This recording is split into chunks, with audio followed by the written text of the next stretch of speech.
북한이 강원도 원산 일대에서 미사일 2발을 동해상으로 발사했습니다. 지난 5월 9일에 단거리 탄도미사일을 발사한 지 78일 만인데 그중에 한 발은 새로운 형태의 발사체로 분석이 되고 있습니다. 관련한 얘기 나눠보도록 하겠습니다. 조한범 통일연구원 선임연구위원입니다. 안녕하십니까? 예, 안녕하세요. 예. 오늘 새벽에 북한이 이제 2발의 미확인 발사체를 발사를 했는데 뭐 단거리 예. 미사일로 일단 파악이 되고 있죠. 좀 지켜봐야 될 것 같습니다. 왜냐하면 예. 이제 보통 500km 내외를 단거리로 보고요. 예. 그 다음에 한 1000에서 2000 사이를 준중거리로 보거든요. 그럼 이제 준중거리 정도까지도 볼 수 있겠네요. 왜냐하면 이제 준중거리 미사일을 단거리 형태로 낮췄을 수도 있거든요. 예. 때문에 아직은 좀 주시해봐야 될 것 같고요. 그러니까 북한이 가지고 있는 게 단거리, 준중거리, 그 다음에 중거리, 장거리 ICBM이거든요. 예. 지금까지 유엔이 대북 제재를 한 거는 중거리, 그러니까 5,000km 이상, 예. 그다음에 장거리 12,000km 이 두 가지는 제재를 했는데 예. 북한이 단거리나 준중거리는 이제 스커드 BC형이고요. 그건 300, 500이고 예. 사거리 연장이 700km입니다. 그다음에 예. 노동 미사일이 1,300 두 종류거든요. 여기까지가 준중거리인데 여기까지는 뭐 도발을 해도 그동안 경고만 했지 제재는 한 적이 없거든요. 네. 그리고 지금 이제 문제가 되는 게 5월 4일, 9일 쏜 게 그 스커드를 대체하는 이스칸더급이라고 하는 이제 러시아 원형 모델로 추정이 되거든요. 예. 근데 얘가 사거리가 500km로 알려져 있지만 네. 사실은 그 미지수입니다. 사실은 800km 이상 간다는 지금 설도 있거든요. 그러니까 예. 지난번에 썼던 게 이스칸더, 북한판 이스칸더급이 왜냐하면 고도 때문에 그러거든요. 예. 보통 사거리가 지금 690km죠. 지금 그 제일 많이 간 게. 예. 오늘 그 2발 중에 한 정도면은, 발이. 그 정도면은 이제 높이 고도하고 관계가 있거든요. 네. 낮은 고도로는 그렇게 가기가 쉽지가 않아요. 일반적인 탄도미사일은. 예.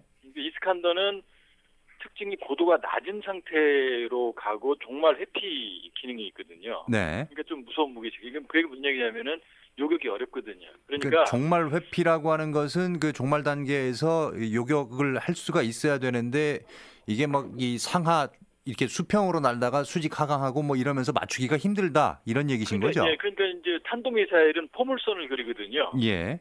그러니까 아무리 빠르다 하더라도 이 포물선을 그리기 때문에 관성의 법칙이 있기 때문에 예.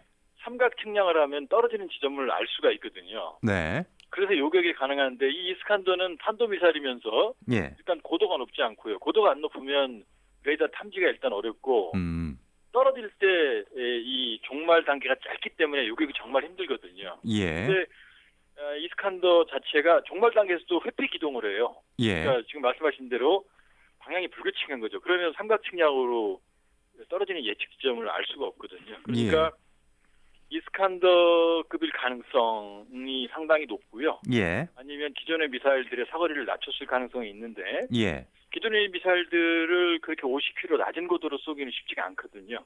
네. 그러니까 이스칸더급이나 이스칸더급의 개량형일 가능성이 높은 거죠. 예. 그러니까 지난 5월에는 좀 시험 중인 미사일이라고 볼 수 있겠고 이번 오늘 발사된 미사일 같은 경우는 완성형이 아닌가 이런 분석도 있는 것 같더라고요. 아직은 모릅니다. 왜냐하면 보통 우리도 미사일을 발사를 하면 지금 사거리만 추정됐지 정말로 북한이 원했던 목적지에 도착했는지는 아무도 모르거든요. 네. 그러니까 최종적인 테스트가 아직 안 끝났을 수도 있죠. 예를 들면 KN-02 독사 같은 경우에도 한 20여 차례 이상 시험 발사를 했거든요. 예. 우리 군도 그렇게 합니다. 그러니까 이게 아직 그 양산 단계인지 아닌지는 좀 두고 봐야죠. 예. 지금 이제 690km 정도 나간 미사일 같은 경우는 우리 레이더로는 못 잡은 것 같더라고요. 아니요, 잡을 수는 있습니다. 잡을 수는 있는데 다만 이제 여러 가지 탄종이나 궤적이나 왜냐하면 우리도 지금 이지스함이고요, 첫째. 예. 이지스함은 뭐 탐지거리가 1000km입니다. 그다음에 우리 그린파인 레이더가 있고 네네네. 여러 가지 또 그 정보 자산이 나름대로 그동안 많이 군이 노력을 했기 때문에 우리도 뭐 탐지는 할 수 있습니다. 그러니까 우리 군이 아마 그 사거리나 궤적 정도는 파악을 할 수 있을 것 같습니다. 옛날에도 과거에도 대포동 계열 쐈을 때 가장 최초로 포착을 했던 게 우리 세종대왕급 23이었거든요. 네. 때문에 우리 군이 그걸 포착할 능력이 없는 건 아닙니다. 예. 근데 지금 일단은 지금 발사대도 이동형인 것으로 지금 파악이 되고 있어요. 근데 그 부분이 조금 지금 오해가 있는데요. 예. 보통 이제 우리가 영화를 보면 미사일이 이렇게 지하에서 이렇게 하늘로 뚫고 올라오잖아요. 네.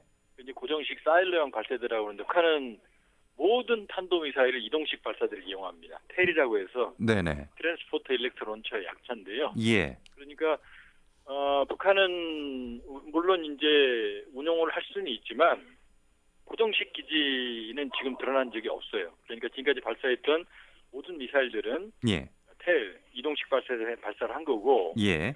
과거에 대포동이나 은하계열은 그건 사실 엄밀히 보면은 기술은 같지만 탄도미사일이 아니고 우주 발사체거든요. 예. 그건 이제 우리처럼 이제 동창리 로켓 엔진 및 로켓 발사대 예. 거기서 고정식에서 쐈죠. 그건 엄밀히 보면 미사일은 아닙니다. 그러니까 예. 향후에도 모든 미사일들은 다 이동식 발사대를 사용을 하게 될 겁니다. 네. 그 이동식 발사대를 사용하면은 사거리 조정 같은 게 더 쉬운 건가요? 일단 이제 그 은폐가 가능하죠. 왜냐하면 이제 고정식은 위치를 우리가 알지 않습니까? 그렇죠. 그러니까 동굴 진지에서 텔이 나와서 예. 이동을 하면은 순식간에 그 우리가 파악을 못한 장소까지 이동을 해요. 그러니까 파악을 해도 요격이 어려운 장소에서 발사한 다음에 이탈할 수가 있기 때문에 예. 이동식 발사대가 사실은 훨씬 더 위협적이죠. 예. 그러니까 뭐 예를 들어서 종말 단계에서 요격을 한다라고 할 수도 있습니다만 그 전에 발사대에 있는 것부터 먼저 파악을 해가지고 요격을 할 수도 있잖아요. 근데 이동형 발사대는 그게 어렵다는 거죠. 예, 킬체인인데요. 예. 이동형 발사대는 이제 우리가 진지는 대부분 파악을 하고 있어요. 예. 그런데 진지에 나와서 이동을 하게 되면 파악을 해도 네. 요격할 시간이 없죠, 사실은. 상당히 줄어들죠. 그렇기 때문에 어려운 점이 있죠. 예. 근데 그제는 또 김정은 위원장이 이제 SLBM 탑재가 가능한 것으로 추정이 되고 있는 이런 신형 잠수함을 시찰한 것이 이제 공개가 됐는데 이거 어떻게 봐야 됩니까? 이런 북한의 움직임 어떤 의도가 있는 걸까요? 그 신형 잠수함은 좀 실체가 좀 불분명하고요. 예. 왜냐하면 지금 동체 크기로 봐서는 3,000톤급 중잠수함으로 보이거든요. 예. 여기서 중은 무거울 중자입니다. 예. 일식 잠수함으로는 3,000톤이 제일 큰 거거든요. 예. 근데 북한의 기술, 우리도 3,000톤급 안중근급을 최근에 건조를 시작했거든요. 예. 그렇기 때문에 북한이 자체적으로 3,000톤급을 설계할 수 있는 능력이 있는지는 저는 굉장히 의문이고요. 예. 그렇기 때문에 구소련에서 고철로 인수한 골프급과 지금 유사한 형태를 보이고 있거든요. 네네네. 그러니까 소련이 퇴역시킨 골프급을 가져다가 개조를 하고 있는 게 아닌가라는 게 이제 많은 분석가들이 동의를 하는 거고요. 예. 왜냐하면 이제 선체 상태나 아니면 여러 가지 보면 알 수 있거든요. 신형인지 아니면 개조를 하는 건지. 예. 결국 볼턴 보좌관 강경파가 한국을 방문하는 시점에 맞춰서 네. SLBM 발사가 가능하다는 얘기는 전략무기거든요. 전쟁의 네. 판도를 바꿀 수 있을 무기를 전략무기라고 그러거든요. 예. 잠수함은 전략무기에 들어가거든요. 예. 이거를 공개했다는 얘기는 결국 강도를 점점 수위를 높이면서 네네. 강대강 국면의 대치 국면, 북미 예. 이걸 이해하고 있다 이렇게 봐야겠죠. 그러니까 이제 의도가 궁금해지는 부분인데 일단은 요거부터 하나 짚죠. 앞서 예. 말씀하신 부분도 있긴 합니다만 지난 5월에 이 미사일 쏜 것은 트럼프 대통령이 뭐 어느 나라나 단거리 미사일 같은 경우는 연습을 한다. 그런 걸로 받아들일 수 있다라고 이제 얘기를 했어요. 그래서 제재 예. 뭐 따로 있을 부분도 아니다 이런 식으로 얘기를 했는데 오늘 발사한 부분은 어떻게 봐야 되는 겁니까? 역시 단거리의 범주에 들어간다고 봐야 됩니다. 단거리 범죄. 때문에, 예. 예. 그러면 지난번에 발사한 것과 뭐 비슷한 상황이긴 한데 그 의도는 무엇일까요? 근데 지난번보다 사거리를 약간 늘렸죠. 네. 예. 그러니까 선은 지켰지만 강도는 높인 거죠. 예. 그 얘기는 뭐냐면 우리가 630 판문점 북미 3차 정상회담의 컨벤션 효과에 지금 거품이 좀 있는데요. 예. 사실은 하노이 북미 정상회담 이후에 이 실무적인 이견이 전혀 좁혀지지 않고 있거든요. 지금 물밑 접촉은 이제- 하고 있는 겁니까? 예, 물밑 접촉을 하고 있다고 봐야죠. 그러니까 서로 이제 예. 서로 불만을 얘기하고 있는 거거든요. 미국은 북한이 변해라. 그러니까 영변 서로 이후에 바꿔서 오라고 하는 거잖아요, 지금. 그렇죠. 영국 예. 플러스 왜냐하면 물밑 접촉이 없으면 그런 얘기 안 하죠. 네. 그러니까 지금 실무 협상을 위한 물밑 접촉에서 서로 지금 가격이 안 맞는 겁니다. 그래서 네. 양측의 입장을 고수하는 상황에서 긴장 국면을 지금 이어가고 있는데 지금 급한 건 북한이거든요. 예. 그러니까 북한이 사실은 미국을 압박하는 행보를 하고 있는데 예. 그러나 아직 레드라인은 넘지 않는 사실 정교한 도발을 하고 있다고 봐야죠. 예. 그런데 이렇게 뭐 도발하면 그럼 미국이 좀 움직입니까? 그렇진 않죠. 전혀 그럴 가능성은 없습니다. 왜냐하면 예. 미국 국내 여론은 사실은 트럼프 대통령을 제외하고는 네네. 북한하고는 뭐 협상하는 것 자체를 기분 나빠하는 여론이 대부분이거든요. 예. 그러니까 북한이 확실히 비핵화 행동을 하기 전까지는 제재 해제는 절대 불가. 이게 지금 미국 내 여론이거든요. 예. 특히 뭐 온건 파라갈 수 있는 민주당이 더 강경하거든요. 예. 그렇기 때문에 이런 걸로 미국이 양보할 가능성은 뭐 거의 제로에 가깝다고 봐야죠.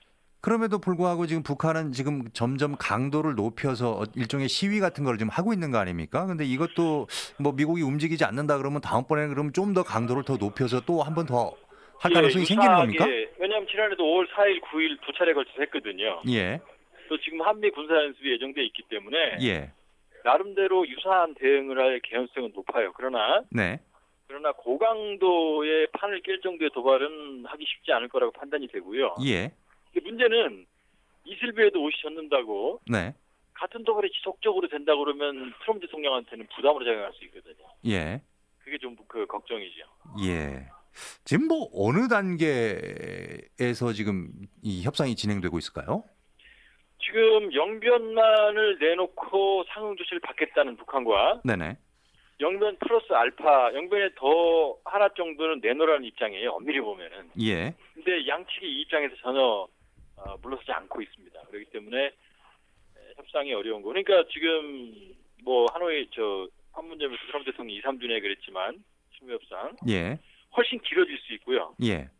또 하나는 그러나 만일에 양측이 합점을 찾으면은 아주 신속하게 실무 협상에서 4차 북미 정상회담 합의 도출까지도 신속하게 갈 수 있는 상황이에요. 양자 가능성이 다 있습니다. 예, 일단 폼페이오 미 국무장관이 그런 얘기를 한 적이 있잖아요. 비핵화를 결정하면 체제 보장을 얘기할 수 있다. 이런 얘기까지 나온 거 아닙니까, 지금? 근데 문제는요. 예. 지금 북한이 가지고 있는 트럼프 대통령과의 도박에서 예. 판돈이 핵밖에 없거든요. 네네. 근데 이거를 먼저 선제적으로 풍계리 핵실험장 폭파, 동창리 로켓 시험장 해체 일부 시작을 했죠. 네네. 그리고 기술적으로 말씀드리면은 영변은 대단히 중요한 시설입니다. 예. 근데 여기까지 내놨는데 미국이 전혀 움직이지 않고 있거든요. 예. 그렇기 때문에 사실 김정은 위원장 입장으로서도 저는 뭐 국민들이 공감을 좀 하기 어려우시겠지만 예. 핵 문제 전문가로서 기술적으로 봤을 때는 북한은 상당한 비핵화 의지를 가지고 있는 겁니다. 근데 네. 그동안 사실은 이제 북한의 양치기 소년이 돼버린 거고 거짓말쟁이. 예. 그다음에 영변은 이미 과거에도 합의된 바가 있거든요. 여러 차례. 네네네. 이것만 가지고는 사실은 트럼프 대통령이 미국 국내 여론인을 설득하기가 어렵고 예. 사실은 우리에게 지금 우리가 가지고 있는 북한에 대한 고정관념, 불신 이걸 깨긴 좀 어려운 상황이죠. 예. 그러면 앞으로도 뭐 한두 차례 더 어떤 뭐 미사일 발사체를 좀 쏠 가능성도 있다. 이렇게 볼 수 충분히 있겠네요. 있죠. 아니면 유사한 군 관련 행보 예. 를 할 수도 있고 아니면은 뭐 재래식 대규모 군사훈련 같은 걸 예. 북한이 할 수도 있죠. 왜냐하면 한미가 예. 하고 있으니까 북한 예. 입장에서 보면. 예. 그러나 그러니까- 레드라인을 넘지는 않을 것이다. 얘들아이는 왜냐 예. 연말까지는 대화한다고 그랬거든요. 예. 알겠습니다. 오늘 말씀은 여기까지 들어야 될 것 같습니다. 고맙습니다. 예, 고맙습니다. 네. 지금까지 조한범 통일연구원 선임연구위원과 얘기 나눠봤습니다.